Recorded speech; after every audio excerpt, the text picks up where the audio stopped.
Oromoo ummata wallootiif deeggarsaa taasifnu numaa walii jira walitti hin callifnu karaa deeggarsaatiin namuu haa saffisnu waan isaaniif abdii takka haa mul'ifnu ni beeytan namuutu ummanni walloodhaa akka inni tahe gocha zaalimni naasuu hin qabne irraan gahe ibiddatti roobsee meeqa lubbuun bahe maaliin waasii hima namuutuu dhagahe haadha abbaa ajjiise daa'ima dirratti hambisee sabiyyii wallaaltuu imimmaan boochise mana irratti gubee jiruudhaan buqqise gocha zaalimaa himuu miti an kana dubbise haa gargaarru jechuufi namuu waan rabbi laaffise. Warra lubbuun hafan san haa gargaarrannu rakkoon isaanii teenya walitti hin daawwannu dhiini keenya tokko waliin qabna biyya yaa ummata keenya kan magaalaa baadiyyaa yeroon tan usanii miti lallabaatii iyyaa rakkoo ummata kanaa keessa galchaaniyyaa namu waan dandeenyuun deeggarsa taasisaa akka diinni yaadu san irraa hambisaa karaan hundi mijjata namu wal dubbisaa yoo nuti caljine rakkoon lammii teenyaa kun eenyu yaachisa maali bu'aan teenya walloon rakkoon dhumuun nuuf salphina keenya waan isaanirra gahanii garran dhageenya maa caljennee teenya Oromoo waan walloon keessa jirtu dhaabbadhaa madaalaa rakkinni isaanii nutti hin kaasu laalaa yaada diina keenyaa harkatti sakaalaa haa gargaarru namuu hanga duraan caalaa xiqqoo qabdanirra harkan deeffatinaa numaa walii jira amban eeggatinaa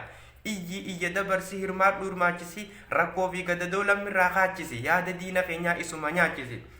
waan dandeenyu hunda naataanuuf gaachana allammii fi yaada jechuun kunoof kana sagalees tahaa fi maallaqaan deeggaraa haja baannu namu hundinuu hadaraa utuu nuti jirru ummata walloodhaa rakkoon ittiin bu'in lubbuun nama takka agaboon hin du'in dhagahaa yaa jamma lammiif jechuu yeroon isii amma sagalees nuuf tahaa harkas keeshaan gahaa namuutu hirmaadhaa qooda ofii bahaa hawwiin diina keenyaa akka nu rakkannee namaa gammudannee imimmaa naqannudha rakkoo kanaa tanaan nu barbaada tanaaf galgalaaf ganama shira nutti yaada hayyee utuu niti girruu hin gahin muraada